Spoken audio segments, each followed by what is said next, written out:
It was a foggy Sunday in November when my friends and I set foot in the decaying remains of Grayfield Asylum. We weren't exactly the type to scare easily, but there was something about the place that felt different, something in the air that was thick with stories of death and disappearances. The asylum had been abandoned for decades, its reputation as a haunted ruin long since cemented by the locals, but we weren't there for ghost stories or to pay tribute to the lost souls. We were there to make a name for ourselves. Ryan, Leah, Mark, and I were urban explorers. More specifically, we were trying to become famous urban explorers. Our YouTube channel had gained a modest following, but it wasn't enough. We wanted more. We'd been in some creepy places before, but Grayfield? It was a holy grail of paranormal activity. I don't know what possessed us to push forward despite the warnings from people who had heard the legends about the place. But here we were, armed with cameras, mics, and the latest ghost hunting gadgets. We were ready for whatever came our way. Grayfield Asylum had been the site of tragedy in 1958. A family, seeking shelter from a violent storm, had mysteriously vanished without a trace after stepping inside the asylum. No one knew exactly what happened to them, but the disappearance sparked rumors of dark rituals, twisted experiments, and vengeful spirits. It didn't matter to us, though. We had an audience to entertain. The moment we crossed the threshold into the asylum, a chill settled in. The hallways were vast and labyrinthine, stretching endlessly into the shadows. The air was damp and musty, thick with the scent of mildew and decay. Every step we took echoed eerily through the silence, amplifying our unease. We set up our cameras in various spots, capturing the broken windows, crumbling walls, and faded murals of former patients. Ryan, always the most eager, pushed ahead with his camera rolling, egging the rest of us on. Come on, let's get some real footage. I bet you've never seen anything like this before. He grinned, trying to hide his nerves, but we could all tell he was trying to outdo himself for the camera. We followed him, but I couldn't shake the feeling that something wasn't right. It was more than just the dark. It was as if the very walls of the asylum were alive, watching us, waiting for us to slip up.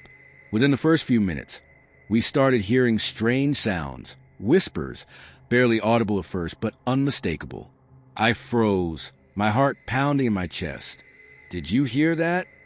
I whispered, but no one seemed to react. Leah rolled her eyes.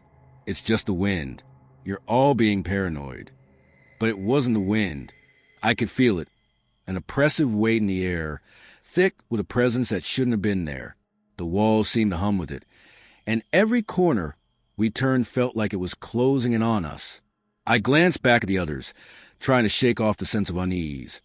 But their faces were pale, their eyes wide. They felt it too. We kept moving. The further we ventured, the more bizarre things became. The temperature plummeted, and a strange buzzing noise filled the air. Shadows moved in our peripheral vision, too fast to focus on, but enough to send our nerves into overdrive. We were caught up in the excitement of it all, the thrill of being the first to uncover whatever secrets this forsaken place held. At least, that's what I kept telling myself as I tried to push away the creeping sense that we were being watched by something that had no business being here. In one of the darker hallways, we stumbled upon something truly unsettling, a rusted, forgotten station wagon parked in the asylum's underground parking lot. It was an odd place for a vehicle, especially one so old. The windows were fogged up, and its metallic body had rusted in patches, the paint peeling like dead skin.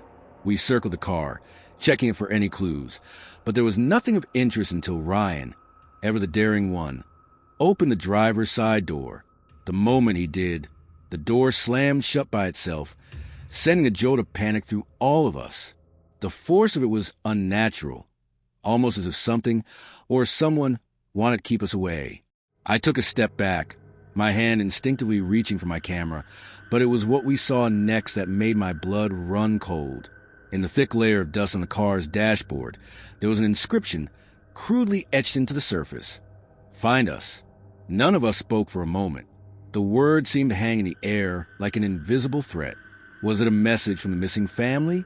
A message from the spirits trapped in the forsaken place? We didn't know, but we couldn't just leave. We had come this far. We continued our exploration, but things had started to unravel. We began hearing faint cries, almost like a child's sobs, echoing down the hallway. They sounded distant, yet too real to ignore. Sophie, the bravest of us all, insisted we investigate. "It's just someone messing with us," she said, but there was a tremor in her voice. We found the source of sound in an old operating room, its cracked windows letting in streams of weak light. The air was thick with the stench of decay. Sophie, with her camera in hand, stepped forward, urging the rest of us to follow. But before any of us could react, she stepped into the room, and the door slammed behind her. We tried to open it, but it was locked. "Sophie!" Mark yelled, panic setting in. We could hear her muffled cries within, faint and desperate. I pounded on the door, but it wouldn't budge. And then silence. A deep, suffocating silence that made my skin crawl. It wasn't until we finally managed to break open the door that we found Sophie's camera lying on the ground, its lens cracked, but the footage still playing. What we saw on the screen made my heart stop. There, in the darkness of the operating room, Sophie was struggling, her body being dragged backward by invisible hands. Her mouth opened wide in a silent scream, her arms flailing as she tried to break free. The image flickered, and then the camera dropped to ground, capturing nothing but static. We screamed her name, but there was no answer. The search for Sophie was frantic, but it felt pointless. The asylum had swallowed her whole, leaving no trace. We were terrified, desperate to escape, but something in the back of my mind kept urging me to pick up my camera. This wasn't just a ghost story anymore, it was real, and I had the footage to prove it. We fled in panic. But as we exited the asylum, the night seemed to stretch on forever. We never saw Sophie again. Her disappearance remained a mystery, one that would haunt us for the rest of our lives. We uploaded the footage as promised. The world was captivated. Views skyrocketed. But with every new video that came from our channel, something else followed, a faint whisper in the background. "Help me." Sophie's voice, echoing to the footage, pleading for rescue. Now, months later, I still can't shake the feeling that something followed us out of Grayfield. Sometimes, late at night, I hear the whispers, just barely audible but unmistakable, calling to me, and sometimes when I pick up my camera, I wonder if I'm the next one who will vanish without a trace. But what scares me most is that I can still hear her voice calling from somewhere in the dark. "Help me." I never thought it would happen to me. I'm Emma, a 22-year-old nursing student with a mind trained to be logical, skeptical of things like ghosts and curses. But I've come to understand that some things can't be explained, and some places are better left untouched. Mercy General Hospital was one of those places. It had been closed for decades, the kind of place kids whisper about, their stories laden with fear and curiosity. We, my friends and I, had always laughed off those stories. But last Saturday, we decided to push our luck. We'd heard about the hospital's infamous hauntings, and it sounded like the perfect place to get a thrill. "Come on, Em. It'll be fun. You never know what you might find," Lucy said, clutching her backpack in the dimming light as we stood in front of the old, crumbling hospital. We had already passed the security barriers, easily hopping over the rusted gates and into neglected grounds. Inside, the decay of time was visible. Broken windows, peeling paint, old hospital beds shoved into corners. It looked like something from a forgotten era. I heard there are actual ghosts in here. You know, the spirits of people who died here, like the ones in the morgue. Jake joked, pushing ahead of us with a grin plastered on his face. "Yeah, right. It's just an old building. Don't believe everything you hear." I replied, trying to ignore the unsettling feeling creeping along my spine. But something about the place felt wrong. The air was heavy, thick with a cold that seeped into my bones. My breath came out in a mist, and the echo of our footsteps seemed to reverberate through the long, empty hallways. Still, I brushed it off.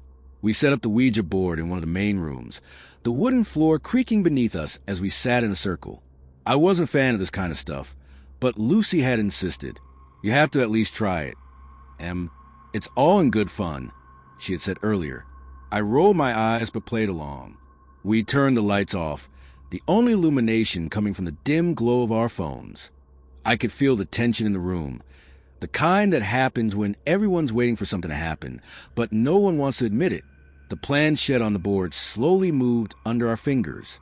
At first, I thought it was just us shifting, joking around, but then it moved on its own. "Who's here?" Jake asked, his voice trembling slightly. Whether out of excitement or fear, I wasn't sure. The planchette slid to the word leave. My stomach dropped. "All right, that's enough.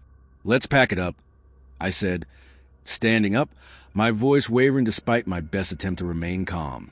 But Lucy wasn't ready to stop. "No, let's ask it some more questions. Maybe it's just getting started." "I think it's time to go," I replied firmly, my unease turning into something more tangible. I could almost feel the coldness of the air around us growing. The others seemed to be caught between the thrill of the experience and the warning they'd just received. Still, Lucy didn't want to leave. But that's when the whispers started. At first, it was so faint we could barely hear it, like a soft hum, a whisper that swirled just outside of our range of comprehension. But then it grew louder. "Leave, leave, leave." The words seemed to be growing more insistent, more desperate. I tried to speak, but my throat closed up, the temperature dropped, and the hairs on the back of my neck stood up. I turned to the others, but they were frozen, staring into the darkness, as if caught by something they couldn't see. "Let's go now," I urged, grabbing my things. The others followed reluctantly, but as we moved toward the hallway, something strange happened. The shadows seemed to grow longer, darker, and the air felt even colder. My breath came out in short, terrified bursts as I stumbled along the cracked tile floor. And then, in the chaos, I got separated from them. I don't know how it happened. 1 minute, we were walking together, and the next, I found myself alone in the hospital. The whispers still echoed to the hallways, reverberating off the peeling walls. "Leave." I turned down a side corridor, trying to catch up with my friends, but instead, I found myself descending into the basement. I had no memory of doing so, only that the pull to explore deeper was irresistible, almost like someone was guiding me. The basement was darker than I had imagined, the air thick with mold and rot. In the distance, I saw the faint flicker of an old security camera, but I couldn't hear anything over the sound of my own heart pounding in my ears. That was when I saw the door to the morgue. It was ajar, and the room beyond was suffocating in its stillness. I don't know what drew me in, but I walked toward it, my feet moving of their own accord. The room was cold, impossibly cold. The flickering light from the security camera barely illuminated the rows of metal drawers, and the smell of death was thick, cloying in the air. And then I saw it, a figure, standing in the shadows at the back of the room. Its eyes were like hollow pits, empty and black. It didn't move, but I felt its gaze, cold and unrelenting, piercing into me.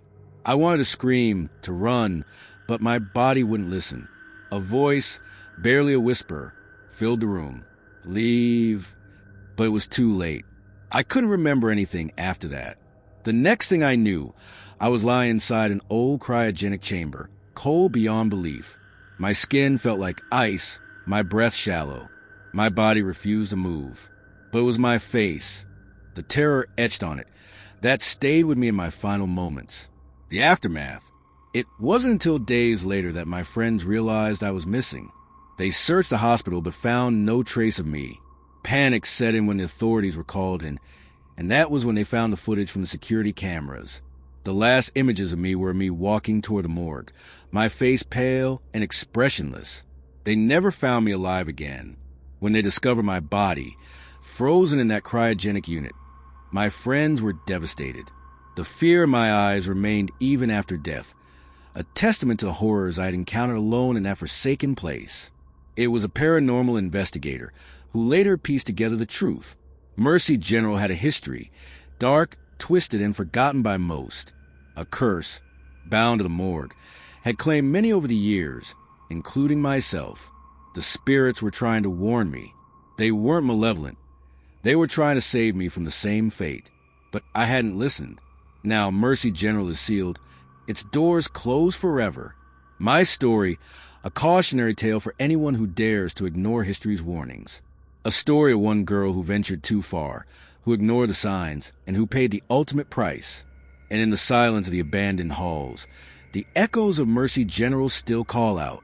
They will always call out for those who dare to ignore the past.